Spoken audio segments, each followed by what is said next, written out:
When was the last time you were stress-free in life? Never. Not just playing.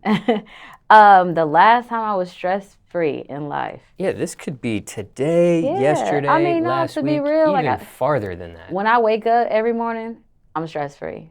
When I wake up knowing that I have my family and my friends, my son, I'm stress-free. Now, as the day goes on, something may stress me out, but every morning when I wake up, I'm stress-free. But I can say a situation where the whole day was just blissful.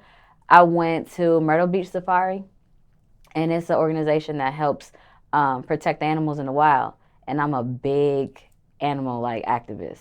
So being around that foundation really just had me feeling like there was no worries in the world. So that was just recently. I went there in September. So that place right there, that gives me stress free. If I can live there, I'll probably be okay. Is that the place where they have like different people on social media come and different like Yep. popular people and Different celebrities and stuff? influencers, yep. They have them come out to spread awareness for what they're doing, and they're really doing some great things. So I love it. And that was probably the most stress-free 3 days that I had because I was out there for a couple of days. So explain what that is. Explain that experience there, because if people just saw pictures, and you got really detailed with your captions on your Instagram about that experience. Definitely. You cried and everything. Oh, yeah. So I love animals. I've always loved animals. I actually want to be a vet when I was younger.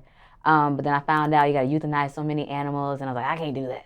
So I always just been the person that would take in animals off the street and try to nurse them back to health. And I just grew up loving them. My grandpa had wolves and bobcats, and my brother always had exotic animals. He had snakes and iguanas and all type of stuff. So I just was always around them. And when I went to Myrtle Beach Safari, I found out about them through just research because I always wanted to help.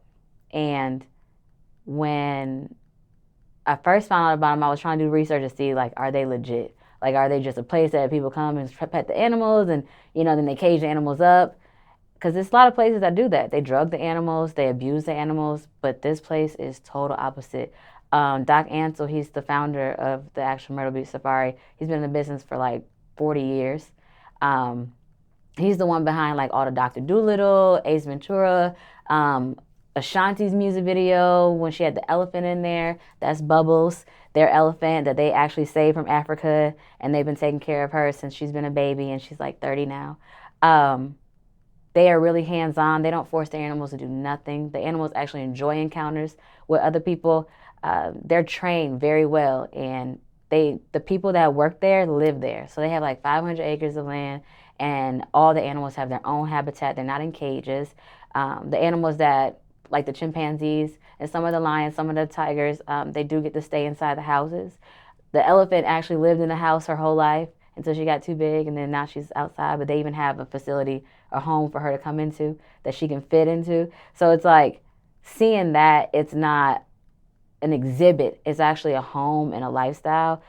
It's amazing. But beyond that, so it attracts you because you get to go pet a tiger or a lion. No one really gets to do that seriously in life. So that's exciting. But then they teach you about what they're actually doing. So you pay to go there, but all the proceeds go to their foundation, and their foundation actually pays for hunters and rangers in Indonesia and Africa and other parts of the world to hunt poachers. So the poaching of animals is what's, making animals decrease right now. And they actually have ranger stations that they employ, that they pay, that Doc Ansel pays annually to protect the wildlife. So the rates that of the wildlife being saved now has increased like so much just by their foundation. So everything that they do, it goes right back into the wild, and they really protect the animals. It's not an exploitation. It's a real deal situation, and I will forever support them for the rest of my life. That's how serious it is. It's once you go there, it's life-changing. Like, I want to bring everybody there. Is that harmful to the animals, though, when it comes to having people come and interact with these animals in this habitat? Not at all. They teach you. They show you the boundaries of what you're able to do. Each animal is different. Let's see. When it was with I believe the tigers, You have to pet them a certain way. They don't want to be scratched and rubbed like a dog, but then the wolves, they do. So you have to be gentle with them. You have to know how to hold and handle each animal, and they will show you. And another great thing that they do is you can only encounter with the baby animals. So the baby animals like that love. They like that attention, just like babies. Like you want to be picked up and held by everybody, but once they reach a certain age, depending on what species or what animal it is, they're done. Like their job is done. They get to grow up and have babies and live a regular lifestyle. They call their animals their animal ambassadors. So once an ambassador gets of age, they don't put that pressure on the animal to perform or to do anything because they don't want to. So when they see the animals at their age of saying, look, I'm good, they take them out of the situation. They care for them on a regular, and a specific person takes care of that animal for the rest of that animal's life. Like the people that live there, they've been there for years. So there's no danger at all to them at all. They explain it like when you're a kid, you know, you're okay to see people, but then when you get like to be a teenager, you kind of like, I don't want to be around everybody. Like, let me give you my space. And that's kind of what they do. As soon as an animal gets of age, they're like, nope, they're cut off from strangers. But if you're someone that works there, then they interact with everybody. But strangers, no. So just the babies are able to interact with people. And then once they grow up, it's a wrap. And they get to live their life. Do they ever free any of these animals, or no, they can't be freed? No, they don't free them that I know of.